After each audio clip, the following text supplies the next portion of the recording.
चलिए, तो क्लास हमारी 2 है, इसमें हम कंप्लीट एमसीक्यू कर लेंगे। कल हमने कितने 40 एमसीक्यू कर लिए थे, 100 का हमारा टारगेट है। चलिए, ये आपको पता है कि हमारा बिहार पीजीटी का कंप्लीट कोर्स चल रहा है। आप सभी लोग जो नहीं जुड़े हैं वो जुड़ सकते हैं। टीजीटी का चल रहा है कंप्लीट साइंस, आप जुड़ जाइए। और ऑल ओवर साइंस में तो आपको सब पता है। चलिए, और संविदा शिक्षक वर्ग चयन परीक्षा वाले विशेष रूप से आप जुड़ जाइए, क्योंकि आपकी कभी भी एग्जाम की डेट और कोर्स सिलेबस सब कुछ घोषित किया जा सकता है। तो लेट्स गेट स्टार्टेड। जिसके यहाँ बंदूक चल चुकी है। और पहला प्रश्न आप लोगों की स्क्रीन पर आ रहा है। आज का 41 कल कर लिए थे, सब प्रीवियस ईयर के क्वेश्चन है। निमीलित क्लिस्ट्रोगेमस पुष्प होते हैं, बताइए। हमने क्लिस्ट्रोगेमस पुष्प को किसमें पढ़ा था, ये सब पढ़ाया है मैंने आप लोगों को, बहुत अच्छे से पढ़ाया है। और बस आपको अच्छे से एक एक बार रीडिंग मारते चलना है। चलिए, सभी का आंसर आना चालू हो गया। बहुत बढ़िया, बहुत बढ़िया, बहुत बढ़िया। तो हमने पढ़ा था भैया ये स्वपरागित, क्योंकि इसमें क्लिस्ट्रोगेमस के अंदर हमने देखा था कि भाई फूल खिलते ही नहीं है। फूल जब खिलेगा ही नहीं तो भाई फट जाते हैं, फटते हैं तो मेल फीमेल अंदर ही रहते हैं, दोनों मिल जाते हैं। मिलने से क्या हो जाता है, फिर सारी प्रक्रिया आपको पता है। नेक्स्ट बताइए, खाद्य गेहूं ट्रिटिकम वल्गेयर का अद्यतन विकास हुआ है। मतलब आप देखते हो कि भैया इसके गेहूं को जो क्रांति लेकर आए, क्रांति वो कौन से किसके कारण आई है?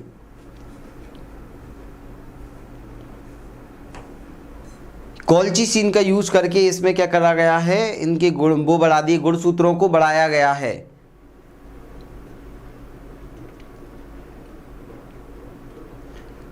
चलिए, बहुत बढ़िया, बहुत बढ़िया आंसर आ चुका है। सबसे पहले ही आ चुका है कुमारी आरती जी का आंसर सर, हेक्साप्लॉइडी। हेक्साप्लॉइडी बोले तो षटगुणिता, याद रखना, डिप्लॉइड मत बोल देना। वहां पर गेहूं के अंदर क्या किया गया है, हाँ, हेक्साप्लॉइडी की गई है। मतलब उनके गुणसूत्रों को लगातार बढ़ाया जा रहा है, 6 टाइम तक बढ़ा के उनके अंदर फाइबर की मात्रा बढ़ाई जा रही है, उत्पादन बढ़ाया जा रहा है, अच्छी किस्म को बढ़ाया जा रहा है। तो ये किसके कारण हो पाता है? कॉल्चिसिन के कारण हो पाता है। हेक्साप्लॉइडी के नाम से इसे जाना जाता है।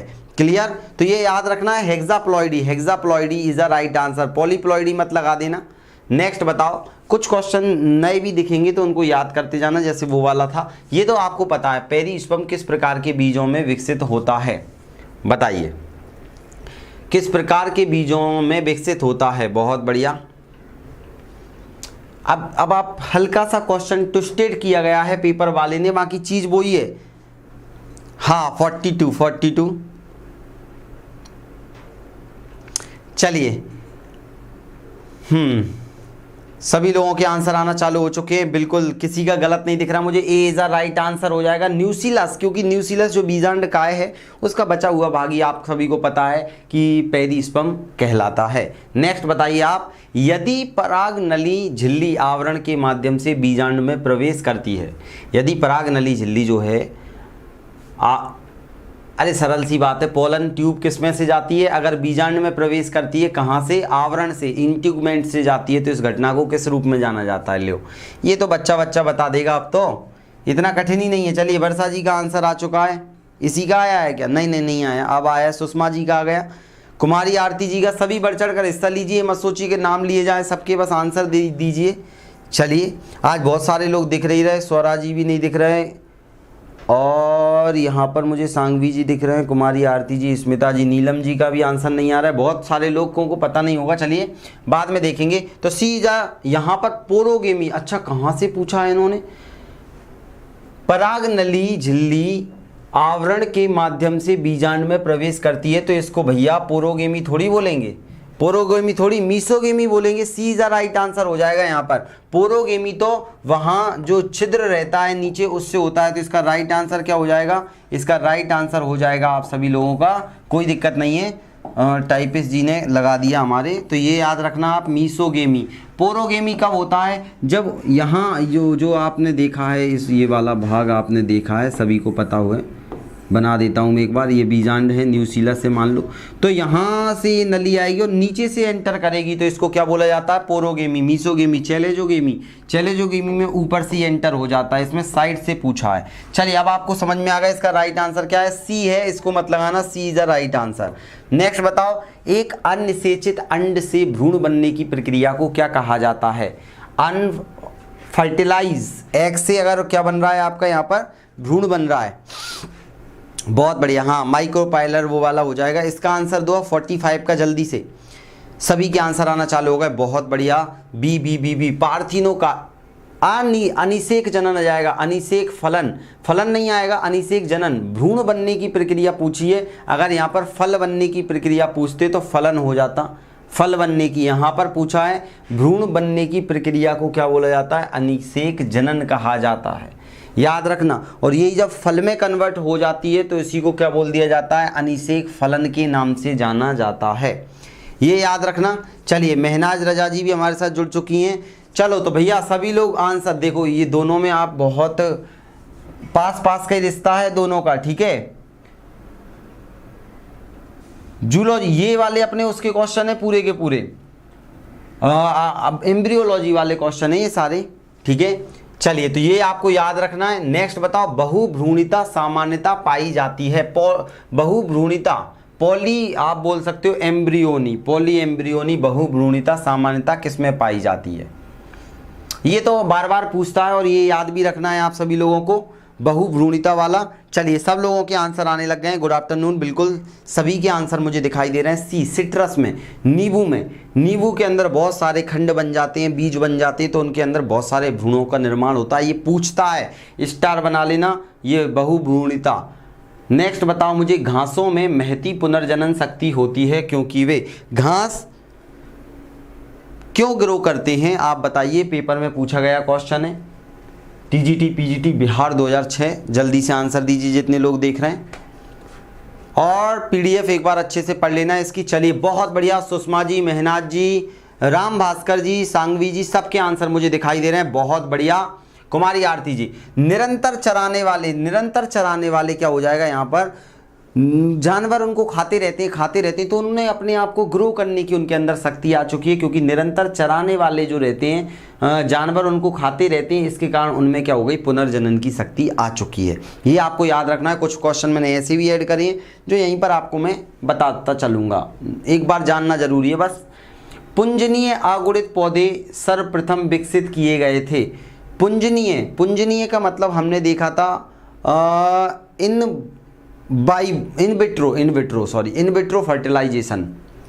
बाई वो तो आपको पता है नॉर्मली होता है, इन विट्रो। चलिए भैया बहुत बढ़िया, बहुत बढ़िया। ये देखो मज़ा आ गया आंसर देखकर आप सभी लोगों के। सी इज़ द राइट आंसर। भांग धतूरा, काय धतूरा, धतूरा, ऐसे गाने वाने आते रहते हैं शंकर जी के। धतूरा कुछ था ऐसा, आपको याद रखना है, पेपर में पूछे तो आप गलत मत करना। चलिए जिनेंद्र कुमार सिंह जी का आंसर भी बिल्कुल राइट था, धतूरा। ये मैंने बहुत अच्छे से बताया था। अगर जो लोग लेट जुड़े हैं, जिन्होंने नहीं पढ़ा, एक बार लेक्चर जरूर देखना और वो पीडीएफ जरूर पढ़ लेना। चलिए नेक्स्ट बताओ मुझे, हाँ इन विट्रो आ जाएगा, आर्टिफिशियल होता है। कुमारी आरती जी बिल्कुल। पुष्पी पादपों में निषेचन के लिए पुल्लिंग सहभागी का वर्ण किया जाता है। पुष्पी पादपों में बताओ। बहुत बढ़िया प्रश्न है भैया, बहुत ही प्यारा प्रश्न है। सोच समझ के, शांति से, आराम से आंसर देना। जल्दबाजी में तुम घबरा के आंसर दोगे, दिक्कत हो जाएगी। पुष्पी पादपों में निषेचन के लिए पुल्लिंग सहभागी का वर्ण किया जाता है। पुल्लिंग सहभागी का वर्ण पकड़ा जाता है, प्राप्त किया जाता है। चलिए देखते हैं भैया। बहुत सारे लोग जल्दबाजी में गलत सलत आंसर लगा देंगे, इसका थोड़ा सोच समझ के पढ़ के देना था। चलिए इसका राइट आंसर हो जाएगा, देखो यहाँ पूछा है पुल्लिंग सहभागी का वर्ण किया जाता है। पोलन ट्यूब का नहीं पूछा जा रहा, यहाँ पर पोलन ग्रेन का पूछा जा रहा है। तो पोलन ग्रेन, यहाँ पर सहभागी को बोलते हैं पोलन ग्रेन। पोलन ग्रेन कहाँ रुकता है आके? तो याद रखना वर्तिकाग्र की सतह पर रुकता है, वर्तिकाग्र की सतह पर रुकता है, याद रखना। और पोलन ट्यूब को आकर्षित कौन करता है? तो भ्रूण कोश में विद्यमान सहायक कोशिकाएं द्वारा क्या करती हैं? वो पोलन ट्यूब को आकर्षित करती हैं, पराग नली को अपनी ओर आकर्षित करती हैं। और अगर आपसे पूछे, ये इंपॉर्टेंट क्वेश्चन था, आप लोग गलत ना करो, इसलिए मैंने इसको हाईलाइट करके आपको बताया है। याद रखना वर्तिकाग्र पर सबसे पहले चिपकता है, वहां से पोलन ट्यूब बनती है। पोलन ट्यूब फिर कहाँ जाती है? सहायक कोशिकाओं के द्वारा एग को फ्यूज करती है, फिर दोहरा निषेचन चलता है। वो स्टेप हम पढ़ चुके हैं। नेक्स्ट बताओ, यदि जौ के मूलाग्र की कोशिकाओं में 14 गुणसूत्र हैं तो निम्न में से 21 गुणसूत्र किस कोशिका में होंगे? बहुत बढ़िया, बहुत बढ़िया। बहुत ही बढ़िया, ठीक है।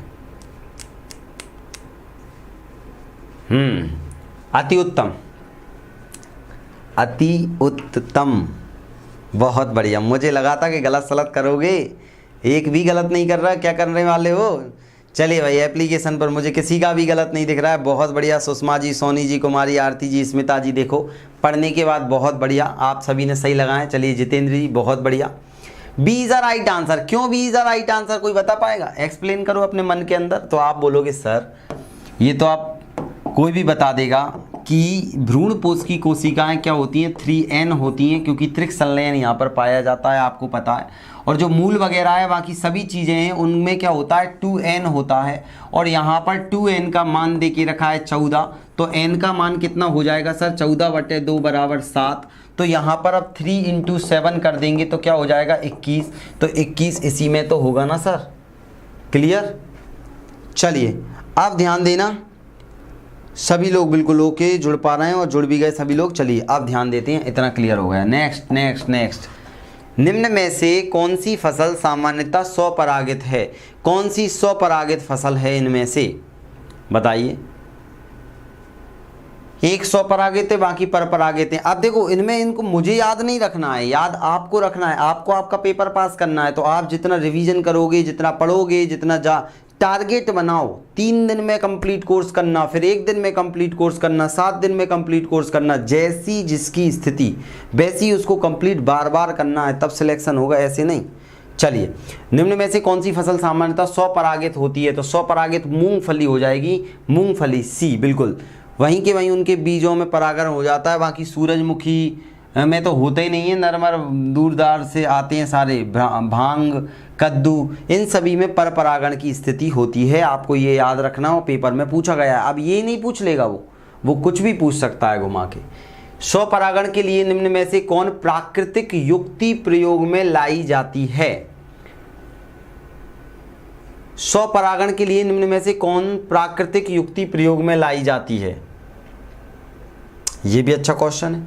अब यहाँ पर इसको कहने का मतलब ये लग रहा है मुझे कि किस प्रक्रिया के द्वारा क्या कर दिया जाता है कि हम प्राकृतिक रूप से करा देते हैं जबरदस्ती। तो वो अगर देखा जाए तो हमने क्लिस्ट्रोगेमी लग रहा है इसका। देखिए एक बार, क्लिस्ट्रोगेमी बिल्कुल राइट आंसर हो जाएगा। जब कृत्रिम रूप से, क्योंकि उसके अंदर ही बीज फट रहे हैं, तो अगर जब ऐसा कराया जा रहा है, बाहर से करा रहे हैं, तो वो कृत्रिम हो रहा है। लेकिन ये प्राकृतिक रूप से कराया जा रहा है, तो वो आपको क्लिस्ट्रोगेमी आपको याद रखना है। क्लिस्ट्रोगेमी बिल्कुल बिल्कुल, D D D D D, बहुत बढ़िया बहुत बढ़िया। नेक्स्ट बताओ, कैंथेरोफिली परागण किसके द्वारा होता है? लो आंसर स्मिता जी ने दे दिया। नहीं, ये पुराना वाला है कि नया है? 53 का आंसर चाहिए मुझे।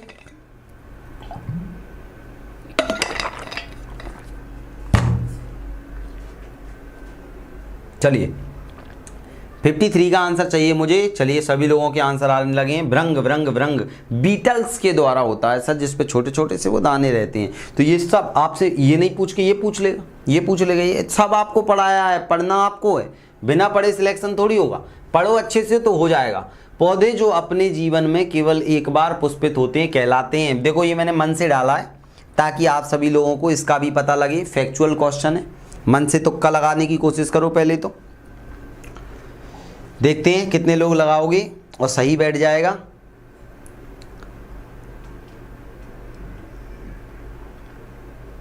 समय होता है समाप्त। चलिए सभी लोगों के आंसर आ रहे हैं, देखते हैं भैया। कंप्यूटर जी आंसर बता दो। मोनोकार्पिक, मोनोकार्पिक हो जाएगा। ध्यान सुनना, एपोकार्पिक नहीं। एपोकार्पल तो हमने पढ़ा था यार कि वो अंडा से एक है, तो मोनोकार्पल हो जाएगा। वो एपोकार्पल में अंडा से अलग अलग आ जाएंगे। सिनकार्पस में अंडा से चिपके हुए होंगे अलग अलग। तो ये सिनकार्पस वाला है। मोनोकार्पिक याद रखना है आपको। एक बार पुष्पित होता है, उसके बाद उस जगह पर, जैसे केला है, केला इसका एग्जाम्पल आएगा, पूछ लेगा। केले में केला एक बार में, केले का पौधा एक बार में जिस जगह पर वो लगे हैं ना, केले एक बार ही लगेंगे, फिर नहीं लगेंगे। और कहीं लग जाए तो ठीक है। केले का पौधा इसीलिए ध्यान देना किस में आता है, मोनोकार्पस में आता है। पराग नलिका की अच्छी बढ़त के लिए आवश्यक तत्व है। अच्छी बढ़त के लिए पूछा है। अच्छी, और मैंने 2 बताई थी आपको, एक अच्छी और एक हमारी केंद्र की ओर ऊर्ध्व की ओर गति करने वाली, 2 पढ़ाई थी मैंने आपको। हाँ, मोनोकार्पिक, मोनो का मतलब ही एक होता है, डाई का मतलब 2, ट्राई का मतलब 3, 4 टेट्रा। चलिए clear, B is the right answer. Boron boron boron, पराग नलिका की अच्छी बढ़त के लिए मैंने बोरॉन बताया था और आपको ये बताया था कि अधोगामी या ऊर्ध्वगामी विकास के लिए उसमें क्या आएगा, कैल्शियम लगता है। ओवरऑल डेवलपमेंट बोरॉन करता है। चलिए, प्रबीजाधर तथा बीजांड वृंत एक सीधी रेखा में है तब बीजांड कहलाता है। लो, बीजांड क्या कहलाता है, ये देखो, ये वाला तो आपको याद करना है अच्छे से। 5 प्रकार आपको अच्छे से याद करना है। बनाना में कौन सी शर्करा पाई जाती है। अगर आप केले के अंदर देखो तो केले में नॉर्मली फ्रक्टोज के कारण वो क्या होता है, मीठा होता है। फ्रक्टोज के कारण केला मीठा होता है। चलिए जल्दी जल्दी आंसर दो। प्रबीजाधर तथा बीजांड वृंत एक सीधी रेखा में हो तब बीजांड। चलिए देखते हैं भैया, सभी लोगों के आंसर आना चालू हो चुके हैं। राइट आंसर क्या हो जाएगा, उदग्र बीजांड मुखी, उदग्र बीजांड हो जाएगा, उदग्र। अब इंग्लिश नाम एक बार याद कर लेना, मैंने टाइपिस्ट जी से बोला था इंग्लिश नाम भी दे देना। तो इसको आप, ये वाले क्वेश्चन आपके 1-2 बार पेपर में पूछे गए हैं, तो सभी लोग एक बार वो PDF को अच्छे से पढ़ लेना। उदग्र, प्रतीप, प्रदीप और 2-4 नाम और थे, बक्र, ये सब आपको एक बार अच्छे से देखना है। मैंने पढ़ा दिया है, मेरा कर्तव्य पूरा है, आपको आप अपना धर्म निभाना है, ठीक है। हाँ, हिंदी में ये चीज़ थोड़ी टफ लग रही है, इसीलिए बोल रहा हूँ मैं, एक बार इंग्लिश भी देख लेना।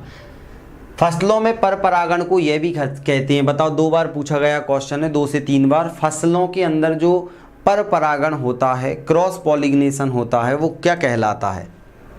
हाँ मुझे पता है, इसलिए तो मैंने बोल दिया लोड, मैंने भी आप पे ज़्यादा बोला नहीं, इसलिए कि क्योंकि ये चीज़ ही ऐसी है, उसको 2-3 बार पढ़ना पड़ेगा।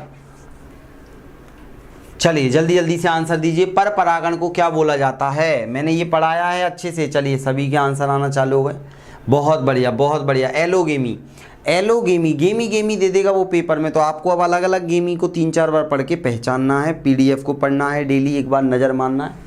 तो यहाँ पर क्या आ जाएगा आपका, एलोगेमी। फसलों में पर परागण को यह भी कहा जाता है, तो एलोगेमी कहा जाता है, याद रखना। अनावृत बीजी पौधों में बीज नग्न होते हैं क्योंकि उनमें अभाव होता है। देखो आंसर दो जल्दी से, अब आप तुरंत आंसर बता पाओगे, मुझे नहीं लगता कि किसी को भी ये सोचने में भी दिक्कत आएगी।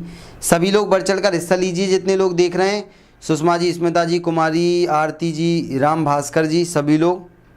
चलिए चलो भाई, अब देखो बीज नग्न क्यों होता है, क्योंकि उनके ऊपर क्या होता है, फल भित्ति का अभाव होता है। बीजांड का न्यूसीलस हो जाएगा मेरे हिसाब से, फल भित्ति इज राइट आंसर। हाँ, क्योंकि उनमें फल नहीं लगते, फल बीजांड काय के द्वारा तो क्या हो जाता है, न्यूसीलस के द्वारा बीज का आवरण बनता है, जो कि उनमें पाया जाता है। बीज का आवरण तो उनमें ऑलरेडी पाया जाता है ना। अरे भाई, चिलगोजा का बीज है तो उस पर आवरण न्यूसीलस ने बना दिया, लेकिन उनमें फल थोड़ी लगते हैं। अनावृत बीजी बोले तो जिम्नोस्पर्म, क्या बोलेंगे, जिम्नोस्पर्म बोला जाएगा। जिम्नोस्पर्म मतलब फल रहित। अब इनमें फल नहीं है तो फल भित्ति कैसे हो सकती है, समझ गए ना मेरी बात। चलें आगे, चलिए नेक्स्ट बताओ। अब अरंड के बीज के जिस भाग से तेल निकाला जाता है वो कौन सा है। अब देखो, इसमें आपको सिर्फ जानने की ज़रूरत है, आपके कॉन्सेप्ट क्लियर है, बस ये चीज़ पता चल जाएगी आपको कि अरंडी का जो बीज होता है गोल गोल सा, आज मैं 5 बजे वाली क्लास में दिखाऊंगा भी अरंडी कैसी दिखती है। चलिए देखते हैं भाई, सभी लोगों के आंसर आने लगे हैं, बहुत बढ़िया। चलिए सी बिल्कुल राइट आंसर है। भ्रूणपोष एंडोस्पर्म जो रहता है वो ऑयल में कन्वर्ट हो जाता है, उसमें तेल में कन्वर्ट हो जाता है, जल्दी से तेल निकल जाता है, बहुत बढ़िया। नेक्स्ट बताओ, मोनोस्पोर एक प्रकार का भ्रूणकोष का विकास किसमें होता है। मोनो, इनमें से मोनो कौन सा है। अब तो आपको मोनो, बाई, टेट्रा तीनों याद हो गए ना, मोनो, बाई, टेट्रा। चलिए भैया, जनेंद्र जी, कुमारी, आरती जी, सांगवी जी, सभी लोग बढ़िया आंसर देने की कोशिश कीजिए। ये चीज़ कठिन नहीं है, मैंने आपको सारी चीज़ पढ़ाई हुई है। एक बार इनको PDF से एक बार पढ़ के दोबारा भी लगा लेना, मैं आज इनके क्वेश्चन आंसर भी दे दूंगा आपको। तो याद रखना मोनोस्पोरिक प्रकार का भ्रूणकोश का विकास होता है पॉलीगोनम के अंदर। पॉलीगोनम, एलियम हमने पढ़ा था, एलियम बाइस्पोरिक था, एलियम एंडमियम, 2 ओइनोथोरा भी इसमें ही आएगा। तो 2 हमने दोनों में पढ़े थे। चलिए नेक्स्ट बताओ मुझे, बीजों में पेरिस्पर्म किस में विकसित होता है? ये तो यार अब मुझे लग रहा है रिपीट हो गया है ये, तो इसका राइट आंसर है न्यूसिलस। न्यूसिलस बोले तो बीजांडकाय का बचा हुआ भाग ही क्या करता है? पेरिस्पर्म कहलाता है। ये आपका आप कभी नहीं भूलोगे। जब बीजांड के सिरे में रंध्र के द्वारा पौधे के अंडाशय में बीजांड की पराग ट्यूब प्रवेश करती है तो इसे क्या कहते हैं? ले अब तो ये तो गलत कौन करेगा, मैं देखता हूँ। सिरे में जो रंध्र ऊपर से जा रही है,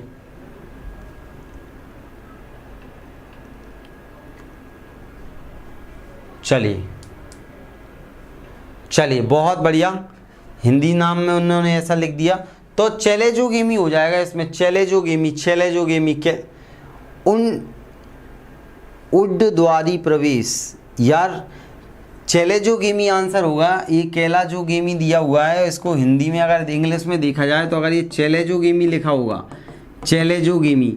अब देखो इसमें मैं आपका बिल्कुल भी दोष नहीं दूंगा आप लोगों को। अगर मान लो आपको इसमें हल्का सा इंग्लिश में देखना पड़ेगा, अगर मान लो यहाँ पे कुछ और इंग्लिश लिखी है और इसके यहाँ पे मान लो अगर चैलेजोगेमी लिखा हुआ है तो आपको पता लगाना है उंड का मतलब क्या, पता है इन्होंने ऊपर वाले ही तो नहीं दे दिया, निभागी है। अगर ऐसा नहीं है तो फिर आपका चैलेजोगेमी ही माना जाएगा। तो यहाँ पर हम इनको काट के इसका आंसर क्या मान रहे हैं? Chalazogamy. Chalazogamy is the right answer.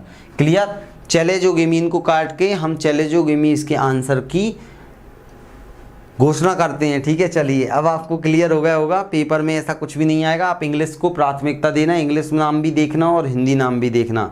चलिए नेक्स्ट बताओ मुझे, जब पराग नलिका अध्यावरण से होकर प्रवेश करती है तो क्या कहलाता है? बताओ। अब ये तो क्लियर है, ये क्लियर है, इसमें कोई चांस नहीं है गलत होने का।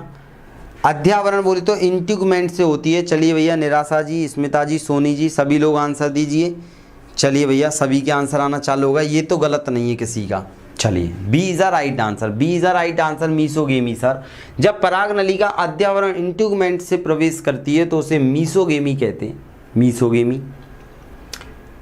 बीजों में पेरिस्पर्म किससे विकसित होता है? ये कितनी बार दोगे? न्यूसिलस से होता है भैया। नेक्स्ट बढ़िया आ सकता है पेपर में, देखो कितनी बार पूछा है। जब बीजांड के सिरे में रंध्र द्वारा पौधे के अंडाशय में प्रवेश, ये तो वही का वही रिपीट कर दिया, छोड़ो। जब पराग नलिका अध्यावरण, ये भी वही का वही, ये क्या हो रहा है? 66। बीजांड का स्थान जिससे बीजांड वृंत जुड़ा होता है, ये भी एक आध बार रिपीट हुआ क्वेश्चन लग रहा है मुझे। चलो फिर भी इसका आंसर दे दो आप सब लोग, जल्दी से इसका आंसर दे दो ताकि मैं जल्दी आगे बढ़ जाऊं। इसका आंसर तो बिल्कुल सरल सा है, आगे बढ़ने की इजाज़त दे देंगे सब लोग। बिल्कुल सर, डी नाभिक आ जाएगा, इंग्लिश में बोलते हैं इसको हाइलम। हाइलम बीज का सर वो छोटा सा पार्ट होता है जो जहाँ पर हमें दिखता है चिपका हुआ। चलिए बहुत बढ़िया। असंगत का चयन करें भैया, असंगत का चयन करें। चलिए जिनेंद्र जी, स्मिता जी, सुषमा जी, कुमारी आरती जी, सभी लोग जल्दी से इसका आंसर दे के बताओ मुझे, इनमें से कौन सा आपको अलग लग रहा है? सभी तो अलग नहीं लग रहे ना। चलिए सोनी जी ने आंसर सबसे पहले दे दिया, बहुत बढ़िया। अब सबके आंसर आने लगे 68 का। चलिए माइक्रोपाइलर, ये फीमेल वाला पार्ट है आपका, बीजांड का फीमेल है, भ्रूणकोश फीमेल है, परागकण मेल है। तो ये असंगत मतलब बेमेल कौन सा है? मेल। नेक्स्ट बताइए, आवृत्त बीजियों के एक प्रारूपिक परागकोश में लघु बीजाणुओं की संख्या होती है। ये कल मैंने कराया था यार, ये प्रश्न आप लोगों को ये कल कराया था। आप जल्दी इसका 2 सेकंड में आंसर दे दो। कल वाली क्लास में मैंने ये प्रश्न आपको कराया था, ये रिपीट कैसे हो गए? चलिए इसका सभी लोगों ने अभी भी गलत दोगे तो दिक्कत में आ जाओगे आप लोग। सुषमा सिंह जी का आंसर आ गया, D is the right answer. 4 कल ही तो बताया था, ये तो कल वाला प्रश्न रिपीट हुआ है। मुझे ऐसा लग रहा है कि हमने देखो इस प्रकार से हमने पोलन, इस प्रकार से पोलन वो होता है, इस प्रकार ये लगा होता है और इसको फिर हम 4 भागों में बांट देते हैं। इस प्रकार से 4 भागों में क्या हो जाता है? बट जाता है। इस प्रकार से आप देखोगे 4 भागों में ऐसे बटा रहता है, फिर ऐसे ये लगा रहता है और इसके ऊपर का ढक्कन ये हट जाता है। तो 1 2 3 4 भाग हो जाएंगे। ठीक है। यस सर रिपीटेड क्वेश्चन है, ये हटा दो इसको। आप बताओ, ये रिपीटेड नहीं है। एक ही पुष्प के पराग कोशों से पराग कणों का उसी पुष्प के वर्तिकाग्र पर स्थानांतरण क्या कहलाता है, ये बताओ तुम। तो ये भी आपको दिखा हुआ लग रहा है, लेकिन फिर भी आंसर बताओ मुझे। एक ही पुष्प के पराग कोशों से पराग कणों का उसी पुष्प के, एक ही पुष्प में काम चल रहा है, एक ही पुष्प में। चलिए भाई, सभी लोगों के आंसर आ गए, सभी के आंसर आ चुके हैं कि सर ऑटोगेमी कहलाता है, ऑटोगेमी कहलाता है। और इसी को हम जीनोटोगेमी, जीटेनोगेमी भी बोल देते हैं, जीटेनोगेमी आपको पता है, ठीक है। दोनों नाम याद रखना। कोकोस न्यूसीफेरा भ्रूणपोष है, वाह यार वाह। ये देखते हैं कितने लोग बता पाओगे। कोकोस। अब हमारा जो चैप्टर चालू होगा ना, वो भी बहुत इंपॉर्टेंट चैप्टर है। ये तो 3-4 चैप्टर में अब जो पढ़ा रहा हूँ, ये बहुत इंपॉर्टेंट है, याद करने वाले हैं, इसलिए मैंने एंड में लिए। 2-3 ही बचे हुए हैं। एक आपका आर्थिक वनस्पति अच्छे से आपको याद करना है, और आपका उसके बाद में पैथोजन वाला याद करना है। बाकी तो नॉर्मली मैंने प्रोवाइड किए हैं आपको। चलिए, Cocos Cocos Cocos Cocos nucifera में भ्रूणपोष है। चलिए, तो मैं आपको बता दूं कि कोकोस न्यूसीफेरा का जो भ्रूणपोष होता है, कोकोस न्यूसीफेरा का मतलब होता है कोकोनट, नारियल। तो नारियल का अगर देखा जाए तो भ्रूणपोष के अंदर नारियल पानी की बात अगर करें तो वो क्या हो जाएगा, केंद्रिका हो जाएगा। और अगर हम उसके जो सफ़ेद सफ़ेद भाग की बात करें, गिरी की बात करें, वो सेल्यूलर हो जाएगा। तो कोकोस न्यूसीफेरा में भ्रूणपोष कैसा होता है? अगर ऑप्शन में दोनों आता, केंद्रिका और सेल्यूलर, तो हम दोनों लगा देते। लेकिन यहाँ पर कोकोस मतलब यहाँ पर नारियल पानी की बात की जा रही है। इंग्लिश में आपको कोकोनट वाटर लिख के देगा, वो याद रखना। मैंने देखा है ये कोकोनट वाटर में है, तो आपको याद रखना है केंद्रिका। वैसे होता दोनों प्रकार का, ये पढ़ा रखा है मैंने आपको। सबसे कम गुणसूत्र संख्या वाला पौधा कौन सा है? ये फैक्चुअल क्वेश्चन आपको याद करके जाना है। फैक्चुअल है, ये आपको याद करना है। जल्दी से आंसर दीजिए, कितने लोग बता पाओगे फैक्चुअल क्वेश्चन का आंसर? चलिए, ये याद कर लो। अगर आपको पता नहीं है तो इसको याद कर लीजिए। हेप्लोपेपस ग्रेसिलस, हेप्लोपेपस ग्रेसिलस में सबसे कम गुणसूत्र होते हैं, याद रखो। और मैंने एक आध आपको ये पौधा भी बताया था जिसमें सबसे ज़्यादा गुणसूत्र होते हैं। क्या किसी को याद है? सबसे ज़्यादा गुणसूत्र वाला पौधा भी मैंने आपको बताया था। ये सबसे कम गुणसूत्र का याद रखना है, हेप्लो कम, ऐसे याद रख लो, हेप्लोपेपस। चलिए, कोई बताएगा सबसे ज़्यादा का? मैंने एक नाम बताया था आपको। अगर पुरानी पीडीएफ आप रिवाइज कर रहे हो, पढ़ रहे हो, तो आपको याद होगा, नहीं तो आज जाके देखना उसे। हेप्लो याद रखना, ये मैं अगली बार पूछूंगा। बीजाण, ओ बहुत बढ़िया, सुषमा जी का आंसर आ गया भैया, ऑफियोग्लोसम। बिल्कुल। चलिए, किसी को तो याद है। बीजांड काय के कुछ अप्रयोगी भाग जो बीज में रह जाते हैं उस, अरे यार ये तो बहुत ही सरल दे दिया, बहुत सरल। इससे सरल तो अब आप लोगों को कुछ नहीं दे सकता पेपर वाला। चलिए भैया, कुमारी आरती जी को भी याद था, 1260 सर टोटल, और इसका आधा कर लो तो जोड़े बन जाएंगे 680। बिल्कुल, 680 के 630, क्या पता, देख लेना एक बार। हाँ 30। चलिए, इसका आंसर दे दो जल्दी से, इतना समय थोड़ी लगेगा इसमें। चलिए, स्मिता जी ने तुरंत आंसर फेंक के मार दिया कि सर लो, हटो और जल्दी से आगे बढ़ो। परिभ्रूण डी जा राइट आंसर हो जाएगा सर। इसी को हम क्या बोल देते हैं? पेरिस्पर्म बोल देते हैं। सभी के राइट आंसर आ रहा है पेरिस्पर्म। नेक्स्ट बताओ आप। अनिषेक जनन, अनिषेक जनन एक प्रकार का होता है। अनिषेक जनन एक प्रकार का होता है, क्या होता है? इसका इंग्लिश नाम बता दूंगा ना तो आप तुरंत आंसर दे दोगे, इसलिए हिंदी नाम लिखा हुआ है। इंग्लिश में तो आप तुरंत देख के बता दोगे। तो मैं आपको बता देता हूं, अगर जिसको भी पता नहीं है तो आप ध्यान से सुनना। कोई बताना चाहेगा नहीं ना, तो ये हो जाएगा अपबीजाणुता। हिंदी में पार्थिनोकार्पी को बोला जाता है अपबीजाणुता। अनिषेक जनन एक प्रकार का क्या होता है? अपबीजाणुता होता है। जब भ्रूण का विकास बिना निषेचन का होता है तो उसे अनिषेक जनन बोला जाता है, याद रखना। वो अपबीजाणुता होता है, पार्थिनोकार्पिक। और इससे अनिकेश फल बनता है, जिसे अनिकेश फलन के नाम से हम जानते हैं, याद रखना। अपबीजाणुता, अपबीजाणुता याद रखना, ठीक है। एपोस्पोरी, हाँ इसको एक और देखो, अभी हम आगे देखेंगे। एपोस्पोरी एक और आ जाएगा आपका दो तीन चीज़ें और नाम आएंगे आपको जो अलग अलग दिखेंगे। एपोस्पोरी का मतलब भी यही हो जाएगा आपका अपबीजाणुता। अब एक बीजाणु, दो तीन मैं बताऊंगा अभी आपको, एपोस्पोरी भी आएगा। एक बीजाणु 4 नाभिकीय भ्रूण थैली होती हैं। एक बीजाणु और 4 नाभिकीय, बहुत बढ़िया। एक बीजाणु मतलब इसमें 4 नाभिकीय भ्रूण थैली होती हैं, मतलब सिर्फ 4 ही होती हैं, 8 नहीं होती हैं। ऐसा कौन सा है? क्या आप क्वेश्चन देखकर आंसर बता पाओगे इसका? चलिए बहुत बढ़िया, चलिए बहुत बढ़िया, बहुत बढ़िया, बहुत शानदार, बहुत शानदार। ओइनोथेरा हमने पढ़ा है। ओइनोथेरा दो पढ़े थे, पॉलीगोनम और ओइनोथेरा, मोनोस्पोरिक थे ये। तो इसके अंतर्गत हमने देखा था कि इसके अंदर 4 गायब हो जाती हैं आपके केंद्रक, तो बचा क्या? 4 केंद्रक बचते हैं और बीच में जो कोशिका रहती हैं वो 4 रहती हैं, केंद्रक भी इसमें 4 हो जाते हैं। तो 4 आंसर आएगा ओइनोथेरा, क्योंकि बीच वाले 2 में से एक बचता है केंद्रक, देख लिया हमने। आवृत्तबीजी पेड़ों में मुक्त नाभिकीय विखंडन उत्पन्न होता है। आवृत्तबीजी मतलब एंजियोस्पर्म विकसित जो पौधे होते हैं, पुष्पीय पौधे होते हैं। बताओ मुझे मुक्त नाभिकीय विखंडन किस में होता है?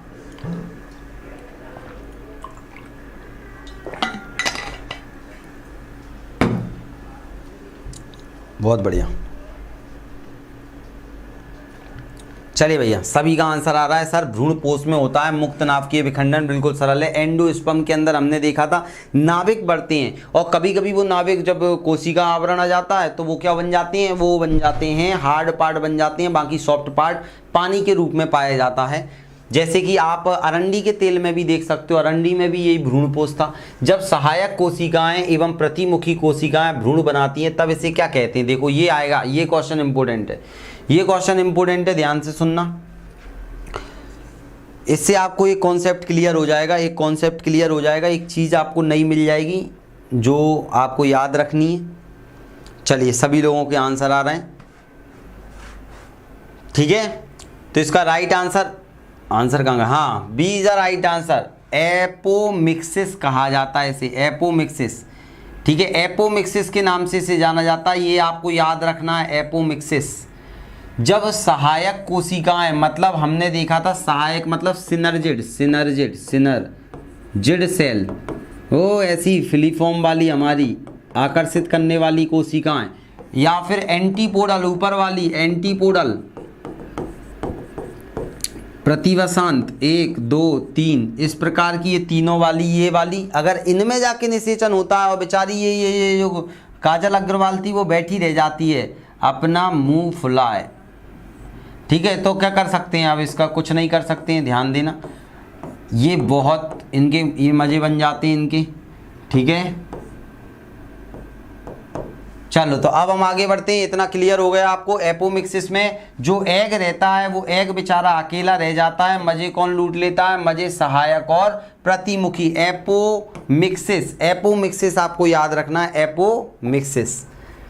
नेक्स्ट बताओ। अब ये तो बहुत सरल आ गया, बहुत ही सरल आ गया कि किसी पौधे के भ्रूणपोष में 24 गुणसूत्र हैं, इस पौधे के बाह्य दलपुंज में गुणसूत्रों की संख्या बताइए। अब इससे सरल आपके लिए क्या हो सकता है, बताइए। देखते हैं कितने लोग इसका आंसर दे पाओगे। जो ये सब मैंने पढ़ाया है आपको, आप लोग बता पाओगे। और पीजीटी का अभी भी देखो बहुत टाइम है आपके पास में, आप रिवाइज करते चलिए, कोर्स कवर करके जाइए सारा का सारा, तो आपका काम होगा। जो चीज़ बताई जा रही है उसको पढ़ के जाइए। और जो नए लोग जुड़ना चाहते हैं वो लोग अभी भी जुड़ सकते हैं, आप अभी भी पास हो सकते हो, आप अभी भी एक सही दिशा में जा सकते हो अगर आप एप्लीकेशन पे आकर पढ़ते हो। तो मात्र 499 में कंप्लीट कोर्स है, 4.2 में भी काम में आएगा। चलिए आंसर आ रहा है, पहले मैं एक बार सॉल्व करके बता दूं तब हम आंसर देखेंगे। भैया परिभ्रूणपोष का मतलब होता है 3n। 3n बराबर कितना दिया है? 3n बराबर कितना दिया है? 24 दे के रखा है। पूछा क्या है? बाह्य दलपुंज, तो सभी के अंदर बाकी में क्या पाया जाता है? 2n। तो 2n बराबर क्या होगा? तो अपन को n की वैल्यू निकालनी है। n की वैल्यू कितनी आ जाएगी? 24/3। तो 3 कितना आ जाएगा भैया? 8 × 8 8 दूनी 16 8 3 24 8। तो अब यहाँ पर 8 × 2 बराबर 16। तो n बराबर क्या हो जाएगा? 16। तो 16 इज द राइट आंसर हो जाएगा। समझ गए? बी सब नहीं लगा दिया था पहले ही। चलिए बहुत बढ़िया। ये अगर आपको नहीं आ रहा आप सीखिए, मैंने एप्लीकेशन पे आपको पढ़ाया है अच्छे से, और पेपर में आते हैं मन से नहीं, देखो वो टीजीटी लिखा है। माइक्रोपाइलर अनुमति प्रदान करता है, लो ध्यान से पढ़ो तो तुम वैसे ही इसका आंसर दे दोगे। ये सब प्रीवियस ईयर में भारी भारी क्वेश्चन लगते हैं लोगों को, जो आप लोग इजीली सॉल्व कर पा रहे हो। और जैसे ही 3.0 कवर हो जाएगा आपका, उसके बाद मैं 4.0 में इनमें और चीज़ें ऐड करूँगा।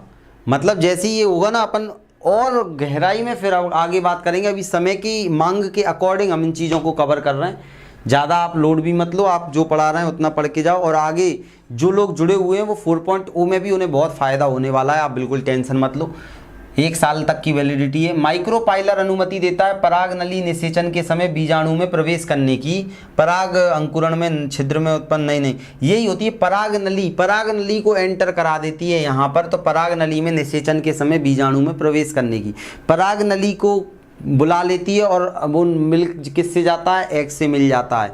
तो ए इज अ राइट आंसर, किसी का गलत नहीं है, किसी का गलत नहीं है। पराग नलिका की ध्रुवीकृत वृद्धि में जिस तत्व के निहित होने की जानकारी है, ले टीजीटी बायोलॉजी 2003, ये मैंने आपको पढ़ाया है बहुत अच्छे से। अब इसको गलत मत करना कोई भी।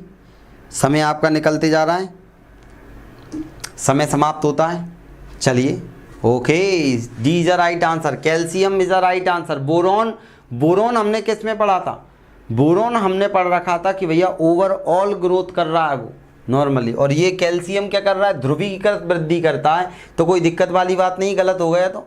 नेक्स्ट बताओ, मूलाग्र कोशिकाओं में, जड़ के जो आगे वाली कोशिकाएं उनमें 42 गुणसूत्र हैं वाले पौधे की एल्यूरोन कोशिकाओं में गुणसूत्रों की संख्या क्या होगी। ये थोड़ा सा डीप क्वेश्चन है। अगर आपने मेरा दूसरी क्लास अच्छे से पढ़ी होगी एम्ब्रियोलॉजी की, तो इसको आप आइडेंटिफाई कर पाओगे और अच्छी आंसर दे पाओगे, अच्छी बढ़त के साथ में। बहुत बढ़िया,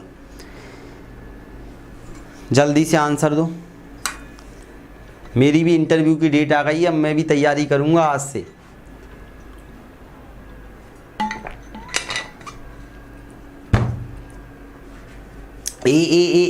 अब मैं चेक करता हूँ, मुझे खुद पता नहीं है अभी, मुझे खुद पता नहीं है। बस मुझे ये पता है कि जो एल्यूरोन कोशिका होती है ना, एल्यूरोन कोशिका, ये पता है मुझे कि जो एल्यूरोन कोशिका होती है ये भ्रूणपोष की परत होती है। क्या होती है, भ्रूणपोष की परत, भ्रूणपोष की परत होती है, ये भ्रूणपोष की परत होती है।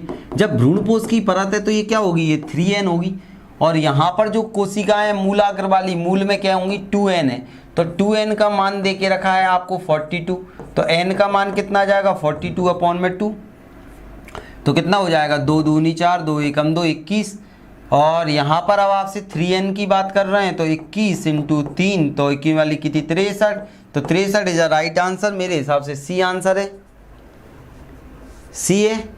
इंटरव्यू मेरा 22 जुलाई से चालू है और 22 से 30 जुलाई तक, 30 जुलाई के बीच में है। तो अब मैं तैयारी भी करूंगा, लेकिन आप लोगों को कंप्लीट करा देता हूं। 2-3 चैप्टर और हैं आपके, वो कंप्लीट करा के फिर अपना चलता रहेगा प्रैक्टिस सेशन। तो कोई दिक्कत वाली बात नहीं, आप भी पढ़ोगे मैं भी पढ़ूंगा बढ़िया अच्छे से, क्योंकि इंटरव्यू में सोच रहा हूँ यार, जब एग्जाम निकाला है अच्छे से पढ़ के, तो इंटरव्यू और दे देता हूँ बढ़िया अच्छे से। जो होगा देखी जाएगी, भगवान की कृपा है, बाकी तो अपनी कर्तव्य पूरा कर देते हैं। तो देखो 63 इज अ राइट आंसर। सबको समझ में आया जिसने भी, बहुत बढ़िया, सुषमा जी ने बिल्कुल सही आंसर दे दिया था। चलिए, कुछ लोगों की गड़बड़ हो गए थे, लेकिन क्यों हुए, क्योंकि उनको ये पता नहीं होगा एल्यूरोन। तो मैंने पीडीएफ जो दी है ना और पढ़ाया, उसमें ध्यान से सुनना, मैंने एल्यूरोन के बारे में आपको बहुत अच्छे से बताया, एक बार देख लेना। बताओ मुझे, निम्न में से किस एक पादप जाति में प्राकृतिक अथवा कृत्रिम रूप से कभी भी स्वपरागण संभव नहीं है। भैया उनमें स्वपरागण होता ही नहीं है, बताओ। उसमें सिर्फ परपरागण ही पाया जाता। अगर आपको इतना भी याद है ना कि कौन कौन सी फसल हमने पढ़ी थी परपरागण वाली, या मैंने ये क्वेश्चन आपको कराया था 1-2। अब देखो, अब आपकी जिम्मेदारी क्या बनती है, मैंने जो पढ़ाया है वो गलत नहीं होना चाहिए पेपर में, तो समझ लो आपका काम बन जाएगा। पढ़ाने के बाद गलत करके आओगे तो दिक्कत में आ जाओगे। चलिए भाई, सभी के आंसर आने लगे, बहुत बढ़िया। तो इसका राइट आंसर हो जाएगा, साइंटिफिक नेम है केराया पपाया, पपीता। पपीता, पपीता में कभी भी स्वपरागण संभव नहीं है। पपीता, पपीता तो सबने खाया होगा, पपीता ना कि बबीता। चलिए डी इज राइट आंसर। पपीता याद रखना, बाकी सभी में 100 परागण होता है। अब आप इनको, अब दुनिया भर की चीज़ें याद नहीं करनी, हमसे जो पूछ रहा है, हमें जो बताना है वो चीज़ पूछता है, वो आपको जो कॉमन चीज़ें रहती हैं हमें वो पढ़ के जाना है, तो हम ऑप्शन एलिमिनेट कर सकते हैं। बताओ, यव धान्य के अंकुरण के दौरान अल्फा एमाइलेज एमाइकेज का स्रावण होता है। अल्फा एमाइलेज मतलब एमिकेज का स्रावण होता है। स्रावण की जगह स्त्रावण कर देना, सिक्रीशन बोलते हैं इंग्लिश में। इन्होंने लिसनिंग वाला दे दिया है, वो सिक्रीशन वाला है। चलिए देखते हैं कितने लोगों का आंसर आने वाला है। चलिए भाई, बहुत बढ़िया। ये मैंने पढ़ाया था, जब आपको मैंने बताया था यव धान्य का मतलब हमने पढ़ा था जो बार्ले ग्रीन बताया था इंग्लिश में इसका नाम। गांव में आपने देखा भी होगा शायद इसको, बार्ले को। तो इसमें एल्यूरोन परत पाई जाती है और भ्रूणपोष के अंदर ये निकलता है अल्फा एमाइलेज, जो कि बहुत सारे प्रोटीन वगैरह का भी निर्माण करता है। निषेचन के बाद बीजावरण विकसित होता है किससे? बताओ, निषेचन के बाद बीजावरण, बीज का आवरण किससे बनता है? अब सरल सरल चीजें आ रही, जल्दी जल्दी बताते चलिए। निषेचन के बाद में बीजावरण किससे विकसित होता है? चलिए भाई, समय आपका निकल रहा है। बीज का आवरण भैया बीजांड से बनता है। निषेचन के बाद बीजांड से बनता है। सॉरी, बीज का आवरण पूछा है। बीज बनता है बीजांड से और बीज का आवरण बनता है अध्यावरण, इंट्यूगमेंट। जितने लोगों ने लगाया बिल्कुल सही लगाया है। देखो, बीजावरण मतलब बीज का आवरण, बीज का आवरण। यहाँ पर मैंने बीज बता दिया था, यहाँ आवरण पूछा है। तो अध्यावरण बोले तो इंग्लिश में इसको बोलते हैं इंट्यूगमेंट। इंट्यूगमेंट बोला जाता है। और इंट्यूगमेंट 2 टाइप के होते हैं। एक तो इनर इंट्यूगमेंट पढ़ाया है मैंने, एक आउटर इंट्यूगमेंट पढ़ाया है आपको। आउटर को हम टेस्टा बोलते हैं, टेस्टा, और इनर को हम क्या बोलते हैं? टैगमैन बोलते हैं। टैगमैन के नाम से जानते हैं, याद रखना, ठीक है। ये मैंने आपको पढ़ाया है, तो आपको इतना याद रखना है। अध्यावरण के द्वारा होता है, तो याद रखना। बीजांड का न्यूसीलस होता है, ये न्यूसीलस होता है इंग्लिश में बोला जाए, याद रखना। चैलेजा पता ही है, निभागीय हिंदी में बोलते हैं। बीजांड से बीज का निर्माण होता है, याद रखना। नेक्स्ट बताओ, अध्यावरण। नेक्स्ट बताओ, स्कूटेलम है, ये बढ़िया चीज़ है। ये शायद मैंने आपको वहाँ पर आपको बताई नहीं होगी, सिर्फ मैंने वो बीज, एक बीज पत्री पढ़ा दिया, लेकिन मैंने स्कूटेलम शायद वहाँ शब्द यूज नहीं किया। पढ़ाया है लेकिन शब्द यूज नहीं किया, तो अब मैं उस शब्द को यहाँ यूज करूँगा, बताऊँगा आपको। स्कूटेलम, चलिए देखते हैं भैया स्कूटेलम। समय निकल रहा है, बहुत बढ़िया। हाँ, एक ढाल आकार का कॉटिलेडन, हाँ देखो बिल्कुल, D is a right answer. ये देखो, एक बीज पत्री जो पौधे होते हैं ना, एक बीज पत्री, ये मैंने बताया था कि आप लोगों को स्कूटेलम बताया था कि हाँ या ना में आंसर, तो मैंने बताया था। देखो, मुझे पूरा याद आ गया, मैंने बताया था। मैंने आपको बताया था कि इस प्रकार की एक संरचना थी, ऐसी। अच्छा, हमने ये वाली संरचना का नाम नहीं पढ़ा, उसको छोड़ो, कोई दिक्कत वाली बात नहीं। फिर हमने पढ़ा था कि इसमें जो एक बीज पत्री रहता है, एक बीज पत्री जो रहता है, कॉटिलेडन को हमने स्कूटेलम के नाम से जाना था। और फिर हमने देखा था कि इसके आवरण, ये वाला कौन सा था? तो भ्रूणपोष था, एम्ब्रियो सैक था, भ्रूणपोष, और इसके बाहर एक आवरण हमने बना दिया था। हमने देखा था इस प्रकार एक बीज पत्री में ये चलता है, मक्का वगैरह में ये ऐसे ही खाते हैं हम। तो ये मैंने आपको बताया था, याद रखना। एक बार पढ़ना, अब आपको तुरंत याद आ जाएगा। बस याद रखना, ये ढाल के आकार का होता है। नेक्स्ट, नारियल का भ्रूणपोष है, ये बताओ आप। कितना सरल प्रश्न है, कितना सरल प्रश्न है। अगर आपने ये पूरी चीज़ें पढ़ रखी हैं तो ये आपको सरल लगेंगे। अन्यथा अगर जिसने ये चीज़ें नहीं पढ़ रखी होंगी उसे ऐसा लगेगा कि भैया क्या हो रहा है, चारों तरफ के पहाड़ ऐसा लगेगा टूट के गिर रहे हैं। चलिए सी आंसर आ रहा है, बिल्कुल राइट है। कोशिकीय वाले से क्या निर्मित होता है? तो आप बोलोगे नारियल का सफ़ेद वाला पार्ट। और केंद्रकीय से नारियल पानी बनता है सर, तो भ्रूणपोष ही खाया जाता है। लेकिन वो फल ड्रूप होता है। ड्रूप फल का मतलब उस पर पेरिकार्प पाया जाता है, एंडोकार्प, मीसोकार्प और एक्सोकार्प पाया जाता है। लेकिन सर एक्सो को ईपीकार्प भी बोलते हैं। लेकिन सर खाया उसका केवल और केवल भ्रूणपोष जाता है। चलिए आगे, बिना निषेचन के फल निर्माण क्या कहलाता है? अब बताओ इसका, बिना निषेचन के फल का निर्माण क्या कहलाता है? बिना निषेचन फल का निर्माण क्या कहलाता है? चलिए आप सभी के आंसर बिल्कुल राइट आने लग गए हैं, बहुत बढ़िया। तो राइट आंसर क्या होगा, अनिकेश फलन। अब देखो किसी को अगर डाउट हो अनिकेश जनन और फलन में, तो आप ये वाला देख सकते हो। जनन का मतलब होता है जब भ्रूण का निर्माण होता है तो वो जनन हो रहा है, और फल का निर्माण हो रहा है तो वो फलन हो रहा है। याद रखना पार्थिनोकार्पी, बिल्कुल अनिकेश फलन हो जाएगा। क्लियर। और अनिकेश जनन मतलब भ्रूण का निर्माण होता है बिना उसके, जब न्यूसीलस ही अंडा से कन्वर्ट हो जाता है पूरा का पूरा, इसमें बीज नहीं होते, जैसे केला के अंदर भी ये पाया जाता है। नेक्स्ट बताओ, बीजांड जिसमें अंड द्वार एक सिरे पर होता है जबकि निभाग दूसरे सिरे पर होता है, वो क्या कहलाता है। देख रहे हो, ये क्वेश्चन आपको थोड़े से पेपर में 2-3 बार अच्छे से पढ़ के जाने पड़ेंगे। 5 प्रकार आप बार बार 2-3 बार देख लोगे, घोड़ा का नाल, सीधा, 90 डिग्री, तो आपको वो याद रह जाएंगे। ये अब आपको याद करने हैं, 2-3 बार पढ़ के आप कैसे याद करते हो। चलिए, निराशा जी, जितेंद्र जी, कुमारी आरती जी, स्मिता जी। और अब मैंने जो पढ़ाया है उसको बार बार पढ़ने का समय है। जो नई नई चीज़ें आपको इधर उधर से अभी मिल रही हैं, 2-5-7 दिन आप ढूंढ के पढ़ सकते हो, कोई दिक्कत नहीं है। लेकिन उसके बाद में जो आपके पास चीज़ें हैं उन पर ही विश्वास करना है, नए की तरफ नहीं भागना है। चलिए, तो राइट आंसर क्या हो जाएगा, ऑर्थोट्रोपस। ऑर्थोट्रोपस में याद रखना, नॉर्मली जो हम पढ़ते हैं वो ऑर्थोट्रोपस ही प्रकार का होता है, तो आप ऑर्थोट्रोपस। अब इसको मैं एक बार और दिखा दूंगा एंड में, अभी अपन पूरा कंप्लीट कर देते हैं। आपको याद रखना है, इनको आप 2-3 बार और पढ़ना, तो ये वाले पार्ट आपको अच्छे से चारों तैयार करने हैं।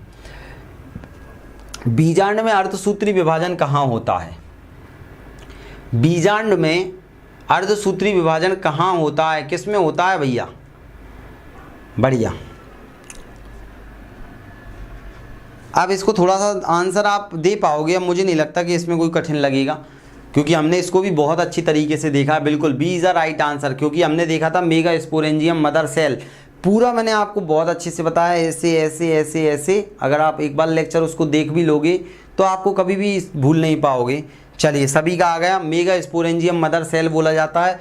गुरु बीजाणु मात्र कोशिकाएं 4 बनती हैं, 3 मर जाती हैं, 1 बचती है, 1 से फिर 8 केंद्रक भ्रूणपोष बनता है। सब देखा हमने। बताओ, पॉलीगोनम प्रकार का भ्रूणपोष होता है, भ्रूणकोष होता है। पॉलीगोनम जो भ्रूणकोष हमने देखा है उसमें क्या होता है, देखते हैं कितने लोग आंसर दोगे। अगर इसका आंसर सही आ गया मतलब आप लोग बढ़िया पढ़ रहे हो, कोई दिक्कत नहीं है।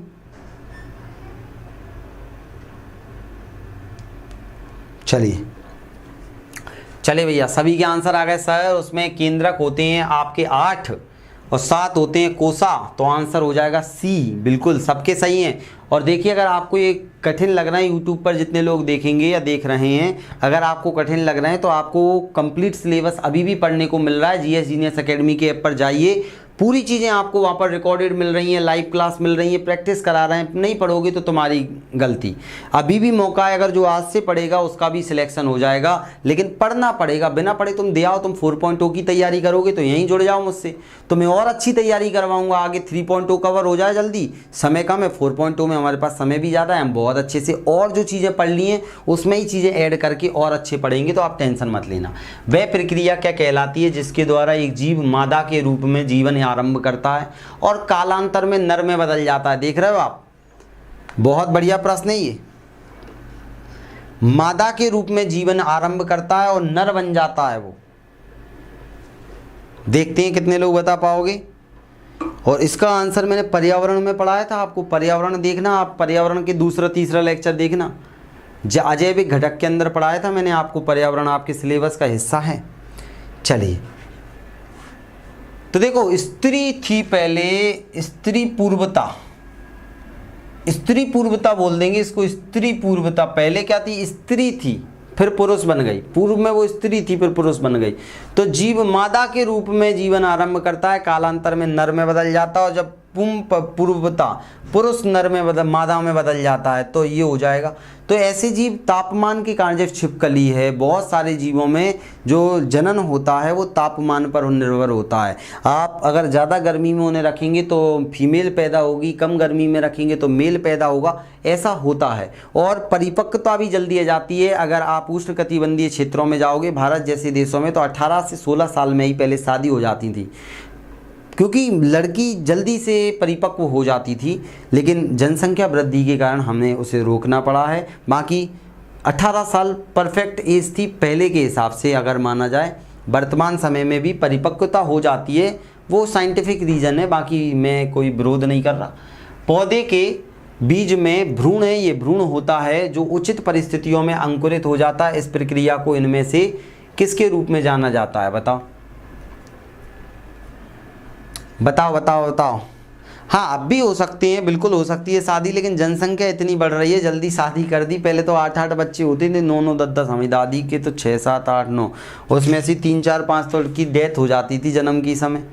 चलिए भाई, सभी का आंसर आ गया, बिल्कुल A is a right answer. अंकुरण बोलेंगे यार, सरल सा प्रश्न, कहाँ जा रहा है देख रहे हो? अंकुरण, जर्मिनेशन बोलेंगे। अंकुरण होना, उचित परिस्थितियों में जब बीज अंकुरित होता है उसको हम अंकुरण बोलते हैं, जर्मिनेशन बोलते हैं, तो याद रख लेना। नेक्स्ट बताओ, आगे बढ़ो। अरे 1 मिनट रुकना, हैंग हो गया क्या? 1 मिनट रुकना। हमें कौन से पे चलना है? हमें चलना है इस वाले पे, अंकुरण के बाद, अंकुरण के जस्ट। हैंग हो गया यार,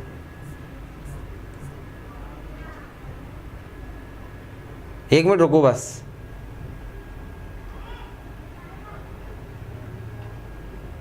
इसमें क्या हो गया? 1 मिनट का समय दीजिए सभी लोग मुझे।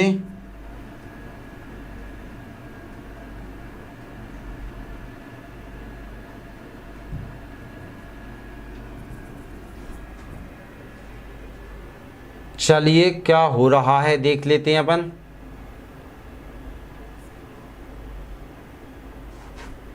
हाँ बढ़िया,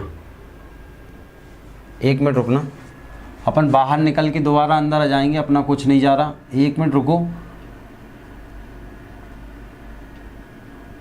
कंप्यूटर है, टेक्निकल चीज़ें हैं, अपने हाथ में कुछ भी नहीं है। अपने हाथ में एक चीज़ है, धैर्य। धैर्य धारण करा तो आपको सब मिलेगा, धैर्य धारण नहीं किया तो क्या होगा? समय तो निकलेगा ही निकलेगा। चिल्ला लोगे आप लोग। चलिए 91,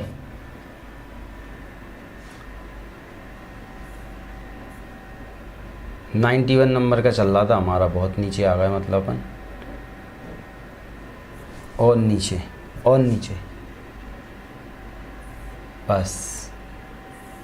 चलिए देखते हैं कितने लोगों का आंसर आने वाला है। 91 का आंसर देखते हैं, अंकुरण हो गया था। नेक्स्ट बताओ, पार्थिनोकार्पी को किसके रूप में परिभाषित किया गया है? बताओ, पार्थिनोकार्पी को किसके रूप में परिभाषित किया गया है?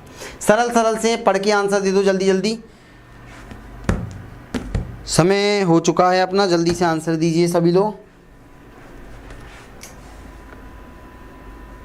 पार्थिनोकार्पी, चलिए सभी के आंसर आ गए डी, निषेचन के बिना फलों का विकास हो जाता है सर, वो पार्थिनोकार्पी कहलाता है। बिल्कुल, निषेचन के साथ नहीं, निषेचन के बिना फलों का निर्माण बिना होता है पार्थिनोकार्पी। पेपर में तुम जल्दबाजी में गलत करके आ गए तो दिक्कत हो जाएगी।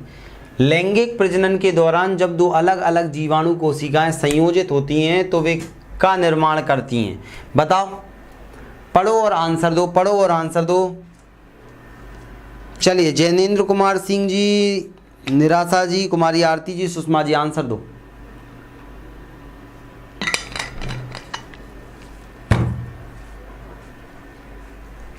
चलिए D D D D D D is a right answer, D is a right answer. इसमें सोचने वाली बात ही नहीं थी, क्योंकि यहाँ पर हमने देखा है कि हमने नॉर्मल पहले ही लेक्चर में पढ़ा था, जब मेल और फीमेल दोनों मिलते हैं तो इससे क्या बनता है? जाइगोट बनता है। क्या बनता है?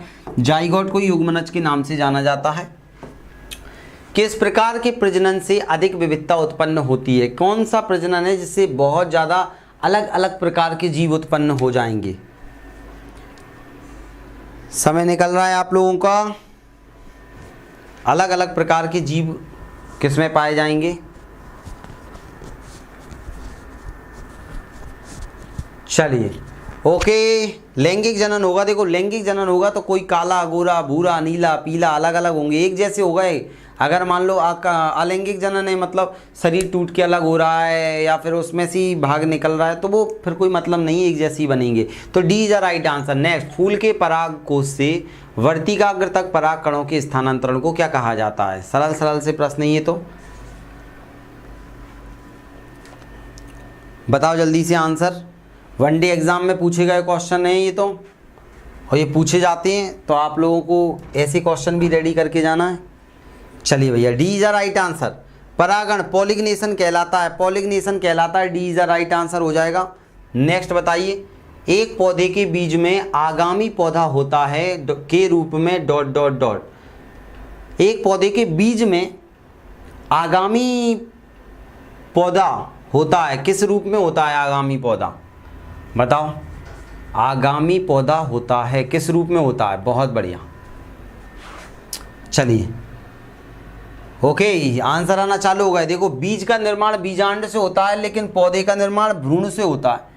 भ्रूण पाया जाता है, वो भ्रूण आगे चल के क्या हो जाता है, इसको भ्रूण पोषण देता है। ये भ्रूण आगे चल के क्या हो जाता है, फिर बीज पत्र में, बीज पत्रों से अलग अलग पार्ट बन जाते हैं।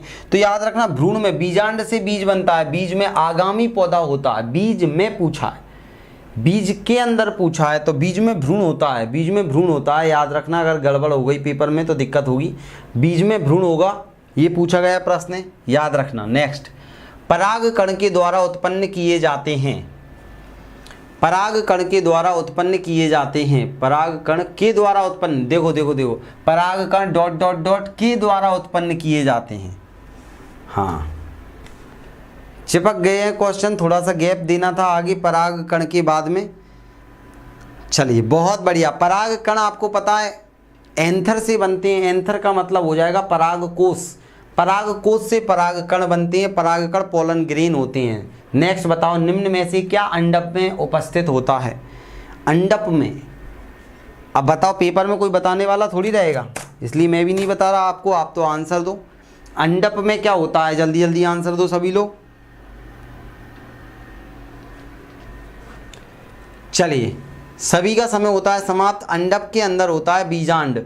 अंडप मतलब ओवरी अंडाशय, अंडाशय के अंदर बीजांड होता है, बीज बनते हैं, उसमें भ्रूण पाया जाता है और भ्रूणपोष पाया जाता है, भ्रूणकोश पाया जाता है, सब चीज़ें पाई जाती हैं। लेकिन ये बाह्यदल पुंज, पंखड़ी, अंकड़ी, ये सब बाहर होते हैं, अंदर नहीं होते।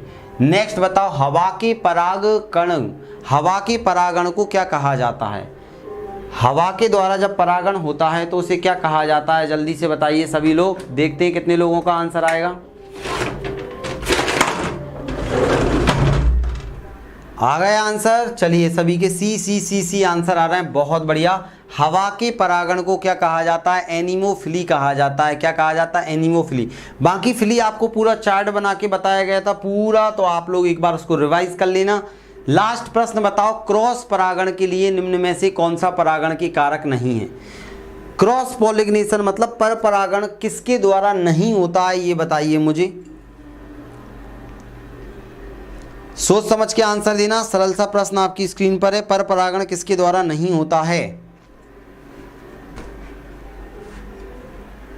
चलिए भाई, सभी लोगों का आंसर आ गया। सर, पौधों के द्वारा स्वपरागण हो सकता है वहीं के वहीं, लेकिन पर परागण तो इनके द्वारा होता है और इनके द्वारा अलग अलग प्रकार का होता है। हाइड्रोफिली, एनीमोफिली, जूफिली, कैंथोफिली, हम सारे फिली पढ़ चुके हैं दोस्त। तो उम्मीद है इतना सभी को क्लियर हो गया होगा। और हमारा पीजीटी बॉटनी का कंप्लीट कोर्स चल रहा है, अगर आप आज भी पढ़ते हैं, अभी से पढ़ते हैं, तो आपको कंप्लीट सिलेबस मिल रहा है, तब जाके आप पूरे क्वेश्चन सॉल्व कर पाएंगे। और हमसे जुड़ने के लिए आप सभी लोग हमारे एप्लीकेशन को, जीएस जीनियस अकेडमी के एप्लीकेशन को डाउनलोड करें प्ले स्टोर से और लाइक करें सेशन को, अच्छा लगे तो। और पास होना है तो जुड़िए, 1 साल की वैलिडिटी है, आपको आगे फ़ायदा मिलेगा 4.0 में भी। जय हिंद, वंदे मातरम।